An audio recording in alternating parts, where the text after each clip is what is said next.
नमस्कार साथियों, मैं Ravindra Gahlot tips to learn latest में आप सभी का स्वागत करता हूं। साथियों, आज की इस वीडियो में बात करेंगे भारतीय डाकघर अधिनियम 1898 यानी इंडियन पोस्ट ऑफिस एक्ट 1898। दोस्तों, वीडियो की शुरुआत करूं इससे पहले वीडियो के बारे में बता देता हूं कि जो आईपीओ एग्ज़ाम है, जो सती inspector of post office exam की तैयारी कर रहे हैं या दूसरे भी किसी तरह के कम्पिटिटिव एग्ज़ाम की तैयारी कर रहे हैं, तो दोस्तों ये जो एक्ट है इम्पोर्टेंट है। इसमें से काफ़ी क्वेश्चन आते हैं।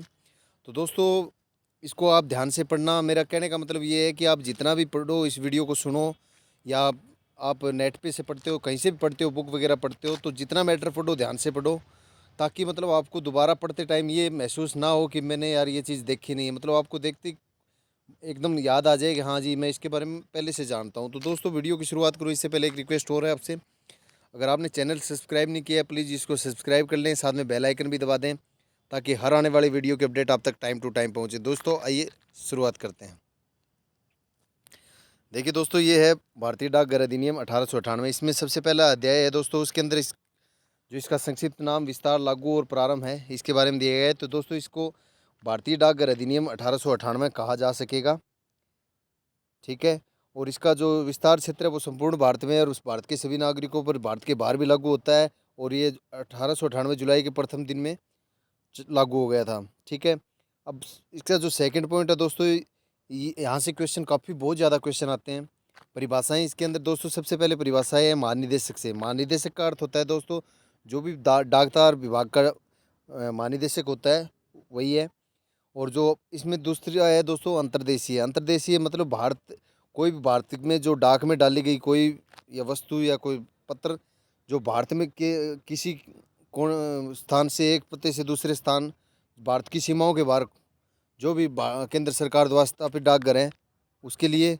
दूसरा, केंद्रीय सरकार द्वारा भारत की सीमाओं के बाहर स्थापित किसी डाकघर में डाली गई, यानी बाहर किसी फॉरेन में किसी पोस्ट ऑफिस में डाली गई डाक, ऐसे स्थान के पते वाली जिसके लिए कोई ऐसा डाकघर स्थापित है, भारत के स्थान के पते वाली डाक, तो ये अंतर्देशीय डाक की श्रेणी में आती है। लेकिन दोस्तों, इसमें एक कहा गया कि अंतर्देशीय पद किसी ऐसे वर्ग की डाक वस्तुओं को जिन्हें केंद्र सरकार शासकीय राजपत्र में अधिसूचना द्वारा इस निमित्त विनिर्दिष्ट करे, उस दशा में लागू न होगा जिससे कि उन्हें ऐसे स्थानों डाकघरों में जो अधिसूचना में वर्णित किए जाए डाली गई हो, पते वाली हो। अब दोस्तों, डाक थैला क्या होता है? डाक थैले के अंतर्गत है ना दोस्तों, कोई थैला या बक्सा, पार्सल, कोई भी अन्य लिफाफा या आवरक, जो भी रेफर वगैरह है, जिसमें डाक वस्तुएं डाक द्वारा पारेषण भेजने के अनुक्रम में ले जाई जाती है, तो उसको डाक थैला कहा जाता है। जैसे डाक थैले के अंदर जो भी रजिस्ट्री, स्पीड पोस्ट वगैरह, पार्सल वगैरह, वो सारी चीज़ें उसके अंदर ले जाई जाती है। अब बात करते हैं दोस्तों, ये अमेंडमेंट है, इनको छोड़ दो। अब जो ये डाक पोत क्या होता है? डाक पोत होता है दोस्तों, जो केंद्रीय सरकार या हर मजेस्टी की सरकार या किसी ब्रिटिश कब्जा दिन क्षेत्र या विदेश की सरकार द्वारा संविदा या चलन ठहराव के अनुसरण में डाले जाने के लिए नियोजित की है डाक पोत। डाक विभाग का अधिकारी दोस्तों, डाक विभाग का अधिकारी वह होता है जो डाक विभाग के किसी कामकाज में डाक विभाग की ओर से नियुक्त किया गया हो कोई भी व्यक्ति। डाक महसूल का अर्थ है दोस्तों, डाक भेजने के लिए जो भी शुल्क लगाया जाता है, डाक महसूल बोलते हैं उसको। डाक महसूल स्टाम्प क्या होता है दोस्तों?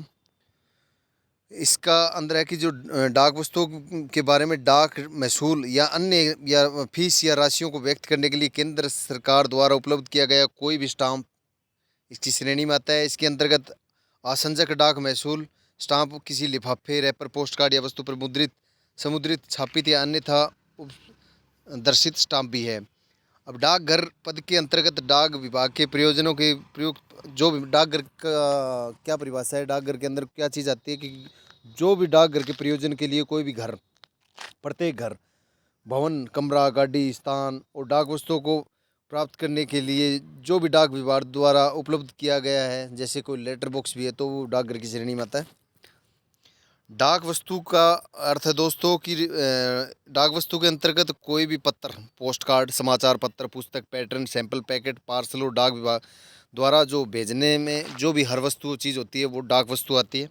महाडाकपाल का अर्थ होता है दोस्तों, इसके अंदर जो उप महाडाकपाल या अन्य अधिकारी भी उसी श्रेणी में आते हैं, जो महाडाकपाल की शक्तियों का प्रयोग करता है, डेलीगेशन अगर उनको दी गई है। जैसे डाक विभाग का अर्थ है दोस्तों, डाक विभाग का अर्थ है जो इस अधिनियम के उपबंधों को क्रियान्वित करने के लिए प्रयोजन के लिए स्थापित है, जिसका अध्यक्ष महानिदेशक है, वो डाक विभाग है। अब 3 नंबर पॉइंट है दोस्तों परिभाषाओं के बाद में। पहला संक्षिप्त विवरण देख लिया, नाम देख लिया, परिभाषाएं आगे। तीसरा है डाक द्वारा प्रेषण के अनुक्रम में परिधान के अर्थ। इस अधिनियम के प्रयोजन के लिए क्या है कि कोई डाक वस्तु किसी डाकघर को उसके परिधान परिधान किए जाने के समय से लेकर प्रेषित को उसके परिधान किए जाने वाले भेजने वाले लौटाए जाने, मतलब जब तक वो डाक अध्याय 7 के दिन, मतलब कोई भी डाक एक स्थान से दूसरे स्थान पर भेजी गई है, जो इतना भी ट्रांजिट टाइम है जिस डाक को भेजने से लेकर, मतलब बुकिंग से लेकर प्राप्तकर्ता के डिलीवरी होने तक का जो भी टाइम है, तो वो परिधान की श्रेणी में आता है। अब किसी प्रकार की डाक वस्तु को किसी डाकिए को या उस प्रकार की किसी डाक वस्तु को डाक के लिए प्राप्त करने के लिए प्राधिकर्ता अन्य व्यक्ति को परिधान उप डाकघर को परिधान समझाएगा। किसी डाक वस्तु का प्रेषित के घर या कार्यालय में प्रेषित को उसके सेवक या विक्रेता या अन्य ऐसे व्यक्ति को परिधान जो प्रेषित को डाक वस्तुओं के परिधान की प्रायिक रीति के अनुसार वस्तु को लेने के लिए प्राधिकृत समझ आता है, प्रेषित को परिधान समझा जाएगा।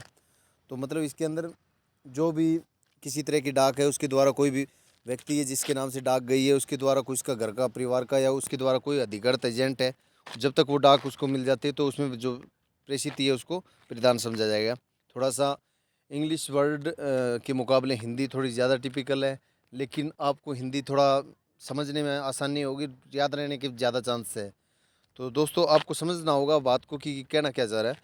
अब अध्याय 2 सरकार का विशेषाधिकार और संरक्षण किस मैटर में है।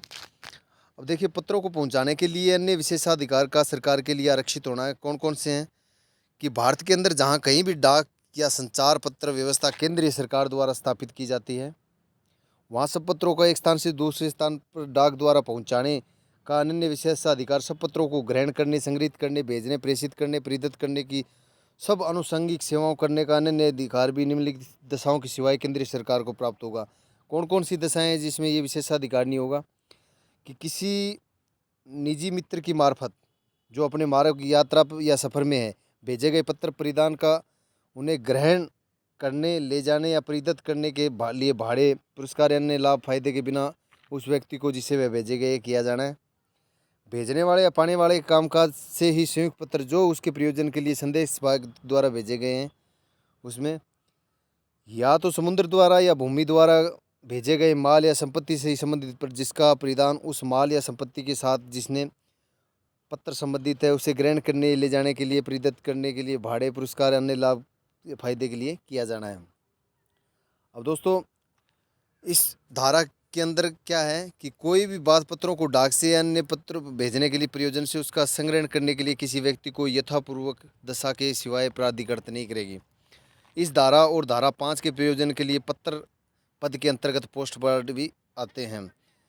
कुछ व्यक्तियों का पत्रों को पहुंचाने के लिए स्पष्ट निषिद्ध है, प्रोहिबिटेड है। कौन कौन से हैं कि भारत के अंदर जहां कहीं भी डाक या डाक संचार व्यवस्था केंद्रीय सरकार द्वारा स्थापित की जाती है, वहां निम्नलिखित व्यक्तियों को पत्र संग्रहित करने, ले जाने, देने, परिदत करने, डिलीवरी या पत्र ले जाने या परिदत करने के प्रयोजन के लिए उन्हें ग्रहण करने, यद्यपि वैसा करने के लिए कोई भाड़ा, पुरस्कार या लाभ या फायदे अभी प्राप्त नहीं करते, उनको स्पष्टतया निषिद्ध किया जाता है, प्रोहिबिटेड किया जाता है, रोका जाता है। क्या कौन कौन किसको कि यात्रियों या माल के सामान्य वाहक, उनके सेवक या अभिकर्ता, सिवाय उन पत्रों के बारे में जो केवल उनको छकड़ों या गाड़ियों के माल से संबंधित है।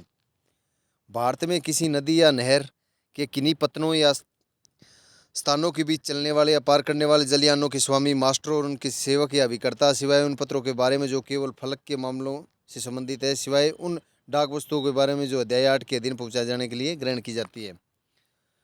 हानि, गलत परिधान, विलम्ब, नुकसान के लिए दायित्वों में छूट। जो कोई किसी तरह का लॉस हो गया, कोई गलत डिलीवरी हो गई, डाक की विलम्ब, लेट हो गया, नुकसान हो गया, उसमें जो भी जिम्मेदारियां बनती है उसमें क्या छूट है दोस्तों कि डाक सरकार द्वारा डाक भेजने के अनुक्रम में किसी डाक वस्तु की यदि हानि, गलत परिधान, विलम्ब या नुकसान के कारण कोई दायित्व है, जहाँ तक कि सिवाय केंद्रीय सरकार का ऐसा दायित्व जिसके पश्चात उपबंधित रूप से विभक्त निबंधनों के अनुसार ऊपर ले लिया गया हो, डाक विभाग का कोई अधिकारी किसी हानि, गलत परिधान, विलम्ब या नुकसान के कारण कोई दायित्व उस दिशा के सिवाय उपगत नहीं करेगा जिसमें उसने वैसा कपूरतापूर्ण या जानबूझ के ऐसा व्यक्तिगत को ऐसा करते नहीं किया है। तो इसके अंदर यही है बस, मतलब उसमें इंटेंशन नहीं होना, यानी किसी कर्मचारी द्वारा कोई भी हानि हो जाती है, गलत डाक बिल बढ़ जाती है, विलम्ब हो जाती है, तो उसमें मतलब कहने का मतलब ये है कि उसको तब तक दंडित नहीं किया जाएगा जब तक भी उसको लग नहीं जाता कि इसका दोष है, इसमें कपटतापूर्वक उसने जानबूझ के किया है या इसका कोई इसके अंदर इंटेंशन है। अब जो अध्याय थर्ड है दोस्तों, डाक महसूल क्या है, आइए देखते हैं। डाक महसूल दोस्तों, महसूल होता है एक तरह का मतलब शुल्क, समझ गए आप। डाक महसूल मतलब आप महसूल में पड़े रहेंगे कि महसूल क्या होता है। महसूल को आप समझ सकते हो, एक तरह की पोस्टेज स्टाम्प जो होती है उनको बोला जाता है। जो भी पोस्टेज स्टाम्प होती है उनको डाक महसूल बोला जाता है। अब आपको अच्छे से चैप्टर समझ में आ जाएगा। अंतर्देशीय डाक महसूल की दरें नियत करने की शक्ति, यानी अंतर्राष्ट्रीय इंटरनेशनल पोस्टेज की जो रेट है वो कौन डिसाइड करता है, किसकी पावर में आता है। इस अधिनियम के अधीन अंतर्देशीय डाक द्वारा भेजी गई डाक वस्तु के विषय में डाक पोस्टेज की दरों अन्य राशियों को जो प्रभावित की जानी है केंद्र सरकार द्वारा शासकीय राजपत्र में अधिसूचना द्वारा, यानी इसमें गजट नोटिफिकेशन के द्वारा ये चीज़ें जो भी वजन का मापदंड है, क्या शर्तें हैं, जो भी नियम बना सकेगी, सारी चीज़ें गजट नोटिफिकेशन में आएगी। और परंतु ऐसी अधिसूचना जारी किए जाने तक पहली अनुसूची में उपवर्णित करें दरें इस अधिनियम के प्रभारी लागू होंगी। जो पहली अनुसूची में जो नया लागू करता है, जब तक वो लागू नहीं कर देते तब तक पहली वाली होंगी। केंद्रीय सरकार शासकीय राजपत्र में यानी गजट नोटिफिकेशन में अधिसूचना द्वारा घोषित कर सकेगी कि कौन से पैकेट इस अधिनियम के अर्थ में पुस्तक, पैटर्न, सैंपल, मतलब उनका क्लासिफिकेशन है वो गजट नोटिफिकेशन द्वारा कर सकती है गवर्नमेंट। कुछ दिशाओं में जो डाक टिकटें हैं, पोस्टेज है और फीसों के संदाय के विषय में नियम बनाने की शक्ति है वो केंद्रीय सरकार को नियम बनाने के लिए है। उसमें यह अपेक्षा कर सके कि अंतर्राष्ट्रीय डाक वस्तु या अंतर्राष्ट्रीय डाक वस्तुओं के किसी वर्ग पर डाक महसूल का पूर्व संदाय किया जाए, वह रीति विहित कर सकेगी जिसमें पूर्व संदाय किया जाएगा। वह डाक महसूल विहित कर सकेगी जो अंतर्देशीय डाक वस्तुओं पर तब प्रभावित किया जाएगा जब डाक महसूल का पूर्व संदाय नहीं हुआ है, उसका अपर्याप्त पूर्व संदाय हुआ है। प्रभार के बिना ऐसे अतिरिक्त प्रभार के अधीन जैसे नियमों में दिखाया गया है, डाक वस्तुओं को पता बदलकर भेजने, इस प्रकार पता बदलकर भेजने पर उन वस्तुओं के डाक द्वारा भेजने के लिए उपबंध कर सकेगी। डाक वस्तुओं को तुरंत परिधान यानी इंस्टेंट डिलीवरी के लिए प्रभावित किए जाने वाली ऐसी फीस विहित कर सकेगी। विहित मतलब कोई भी इंस्टेंट डिलीवरी करवानी हो उसके लिए कुछ स्पेशल कोई अगर फीस है तो वो कर सकेगी। इस अधिनियम के अधीन उस प्रभारीकारी डाक महसूल के अतिरिक्त या बदले में हो। स्पष्टीकरण, तुरंत परिधान में विशेष संदेश वाहक या वाहन द्वारा परिधान विशेष संदेश वाहक मैसेंजर के थ्रू या कोई जैसे गाड़ी लेके जा रहे हैं, डाक डिलीवर करवानी, इंस्टेंट डिलीवरी करवानी। तो दोस्तों अब बात करते हैं जो रजिस्ट्री युक्त समाचार पत्रों के बारे में नियम बनाने की शक्ति किसमें है। जो आरएल रजिस्टर्ड पार्सल वगैरह होते हैं, रजिस्टर्ड लेटर, तो उसमें केंद्रीय सरकार जो भी रजिस्टर्ड समाचार पत्रों समाचार पत्रों की बात है, रजिस्टर्ड समाचार पत्रों की, तो जो केंद्रीय सरकार रजिस्टर्ड समाचार पत्रों के रूप में अंतर्देशीय डाक द्वारा भेजने के लिए समाचार पत्रों की रजिस्ट्रेशन करने के उपबंध नियम बना सकेगी। ऐसे रजिस्ट्रेशन के प्रयोजन के लिए ऐसा हर प्रकाशन जिसमें विज्ञापनों के साथ या उसके बिना संपूर्ण या अधिकांशतः राजनीतिक या अन्य समाचार या उनसे सामयिक विषयों से संबंध लेख हो, निम्न शर्तों के अधीन समाचार पत्र समझा जाएगा। कौन कौन से होते हैं?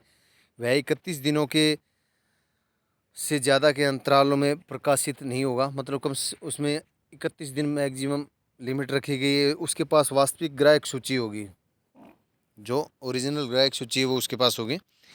किसी समाचार पत्र का ऐसा अतिरिक्त या अनुपूरक अंक जिस पर वह तारीख हो जो समाचार पत्र की तारीख है उसके साथ ही भेजा जाएगा, समाचार पत्र का भाग समझा जाएगा उसको। परंतु कोई भी अतिरिक्त या अनुपूरक अंक ऐसा तब तक नहीं समझा जाएगा जब तक उसमें संपूर्ण या अधिकांशतः समाचार पत्र की जैसी सामग्री न हो। हर पृष्ठ के सिरे पर उस समाचार पत्र का शीर्षक और प्रकाशन की तारीख मुद्रित हो। अब जो 10th नंबर पॉइंट है दोस्तों, अब वो आइए देख लेते हैं कि डाक जो विदेशी डाक है उसकी जो पोस्टेज दर करने की दरें हैं वो किसके पास है दरें घोषित करने की शक्ति। कि भारत या यूनाइटेड किंगडम या किसी ब्रिटिश कब्जाधीन क्षेत्र या विदेश का बीच डाक वस्तुओं के डाक द्वारा भेजने के लिए यूनाइटेड किंगडम के साथ या ऐसे कब्जाधीन क्षेत्र विदेश के साथ कोई ठहराव प्रवर्त हो जहाँ केंद्रीय सरकार ऐसे ठहरावों के उपबंधों के अनुकूल घोषित कर सकेगी कि ऐसी डाक वस्तुओं के संबंध में क्या पोस्टेज दरें रखें, कौन सी राशियाँ प्रभावित की जाएंगी, एक्स्ट्रा कौन से लगाए जाएंगे वेटेज वगैरह, उन वजनों के मापमान निबंधन शर्तों की बाबत नियम बना सकेगी जिसके अधीन इस प्रकार की घोषित दरें प्रभावित की जाएगी। जब तक यथापूर्वक घोषणा नहीं की जाती तब तक वर्तमान दरें जो पुरानी वही चीज़ें हैं, जब तक नई दरें नहीं आती तब तक पुरानी लागू होंगी। अब डाक महसूल के संदाय के लिए दायित्व, मतलब पोस्ट संदाय के लिए दायित्व, संदाय मतलब होता है दोस्तों पेमेंट, भुगतान। डाक महसूलों के संदाय के लिए दायित्व है, जो पोस्टेज है उनके लिए जो भुगतान है, किस तरह का भुगतान, मान लीजिए किसी ने डाक भेजी, उस पर कम टिकटें वगैरह लगा के दिए, ड्यू है उसमें कोई, तो उसके संबंध में कि ऐसी डाक वस्तु का प्रेषिती जिस द्वारा अधिनियम के अधीन प्रभारी डाक महसूल या कोई अन्य राशि दे है, इस प्रकार प्रभारी डाक महसूल या राशि को डाक वस्तु का परिधान प्रेरित करने पर संदत करने के लिए आबद्ध होगा जब तक कि उसे बिना खोले तत्काल लौटा न दें। परंतु यदि महाडाकपाल का समाधान हो जाता है कि कोई डाक वस्तु प्रेषिती को क्षुब्ध करने के प्रयोजन के लिए दुर्भाव से भेजी गई ये प्रतीत होती है, तो वह डाक महसूल की माफ़ी दे सकेगा। वो जो भी ड्यू है माफ़ भी कर सकता है। मतलब किसी ने जानबूझ के, मान लीजिए आपके नाम से किसी ने जानबूझ के कोई डाक कम पोस्टेज लगा के उसने इसी टेंशन से भेज दी कि आपको डाक मिले, जो भी आप उस पर मतलब पोस्टेज ड्यू हो जाए, ताकि आप मतलब एक आर्थिक नुकसान झेल पाओ। आप वो सोचता है कि सामने वाला भेजने वाला कि भी मैं इसके पास डाक भेजूँगा, कम लगा के भेजता हूँ, वो बेरिंग करेंगे इसको और जो भी ड्यू अमाउंट है उस पर ठोकेंगे तो उसको नुकसान हो जाएगा। तो दोस्तों इस तरह के वो अगर चीज़ पता लगता है तो महाडाकपाल उसको माफ़ भी कर सकता है। अब बात करते हैं डाक वस्तुओं के बारे में। दे डाक महसूल अन्य राशियों की वसूली, जो दूसरी पोस्टेज है या दूसरी राशियाँ हैं वो कैसे वसूल होती है।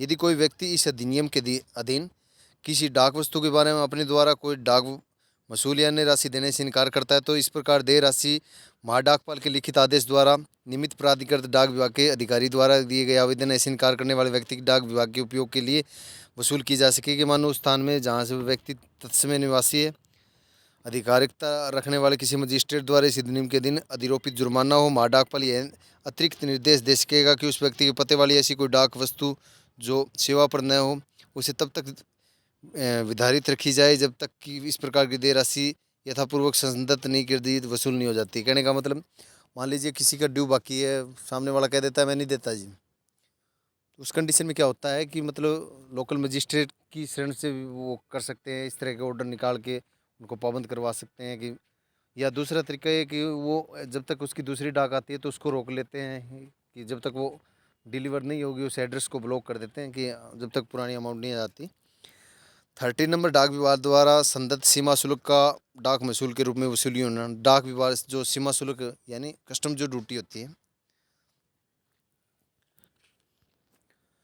जो भी कस्टम ड्यूटी होती है यानी सीमा शुल्क वाली, उसमें जो भी पोस्टेज ड्यू होती है, जो भी अमाउंट ड्यू होती है उसको वसूल करना। जब कोई ऐसी डाक वस्तु जिस पर कोई सीमा शुल्क संदेह है यानी पेबल है, भारत की सीमाओं से बाहर वाले किसी स्थान से डाक द्वारा प्राप्त हुई है, शुल्क का संदाय किसी सीमा शुल्क पत्र में या अन्य डाक प्राधिकरण द्वारा किया गया है कि मतलब ये इतनी अमाउंट ड्यू है, कस्टम ड्यूटी इतनी पेंडिंग है इनकी, तब शुल्क की रकम इस प्रकार वसूल होगी कि मानो गया इस अधिनियम के अधीन दे डाक वसूल हो, तो इस अधिनियम के अंदर ये आती है। अब डाक विभाग की चिन्हितों का कतिपय शोधित तथ्यों का प्रथम दृष्टया साक्ष्य होना, यानी डाक विभाग के जो भी मार्क होते हैं, कुछ जो प्रीमा फेसी है शोधित तथ्यों का प्रथम दृष्टया साक्ष्य, पहली दृष्टि में देखते ही मतलब ये साक्षी हो जाते हैं वो कि किसी डाक यानी किसी पोस्टेज या अन्य किसी अन्य राशि जिसकी डाक वस्तु के बारे में इस अधिनियम के तहत देय होना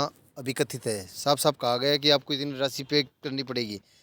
वसूली के लिए हर कार्यवाही में क्या चीज़ें इन्वॉल्व होंगी, यह सिद्ध करने वाले की वस्तु लेने से इनकार कर दिया गया या प्रेषिती मर गया है पाया नहीं जा सकता। डाक विभाग के शासकीय चिन्हों से युक्त उस डाक वस्तु की पेशी वैसे द्योतित तथ्य या प्रथम दृष्टया साक्ष्य से होगा। ठीक है, वह व्यक्ति जिसने उस डाक वस्तु का आना तात्पर्य है, जरूरी है, जब तक कि तत्प्रतिकूल साबित नहीं कर दिया जाता है कि उसके भेजने वाला समझा जाएगा। अब 15 नंबर है दोस्तों, शासकीय चिन्ह का डाक महसूल की रकम का साक्षी होना। अब डाक वस्तु पर वह शासकीय चिन्ह जिससे द्योतित होता है, यानी कोई भी मतलब गवर्नमेंट का एडमिनिस्ट्रेटर का किसी तरह का मार्क किया हुआ है, जिससे पता लगता है कि उसके बारे में कोई ड्यू पेड है, अन्य राशि जो डाक विभाग या यूनाइटेड किंगडम या किसी ब्रिटिश कब्जाधीन क्षेत्र या डाक विदेश के डाक विभाग को दे, उनको पेबल है, उनको देनी है। इस बात का प्रथम दृष्टया साक्ष्य होगा कि यथोपूर्वक द्योतित राशि इस प्रकार दे है कि ये राशि इस लिए देनी है। उस पर मोहर लग के आएगी कस्टम ड्यूटी की, ये भी इतने रुपए इसमें कस्टम ड्यूटी चार्जेस है। कोई सिंपल सी बात है। तो दोस्तों आज की इस वीडियो में ये पहला पार्ट था वीडियो का। तो मैं अगले पार्ट में धीरे धीरे मतलब थोड़ा सा ये एक वीडियो में कवर नहीं कर सकते। देखिए पूरा समझना है तो एक वीडियो में कवर नहीं कर सकते, मोटा मोटा समझना है उसको एक वीडियो में कवर कर सकते हैं, लेकिन आपको समझ में कुछ ही नहीं आना। इसको थोड़ा सा एक बार देखोगे, 2 बार देखोगे, आ जाएगा समझ में, कोई दिक्कत नहीं है। फिर भी आपको किसी तरह की कोई परेशानी आ रही है, कॉम्प्लिकेटेड मामला कर रहा है, तो मैं थोड़ा सा आसान भाषा में कोशिश करूँगा कि मैं ये जो लिटरेरी लैंग्वेज है इसमें ये बिल्कुल ख़त्म करूँ और मैं आम सीधी भाषा में आपको बताऊँ वीडियो के बारे में, जो भी इसमें लिखा हुआ है, जो भी ये समझाना चाहते हैं। तो दोस्तों वीडियो अच्छा लगा हो, जानकारी अच्छी लगी हो तो प्लीज़ इसको ज़्यादा से ज़्यादा लाइक करना, शेयर करना। अगले वीडियो में फिर मिलता हूँ, तब तक के लिए जय हिंद, जय भारत।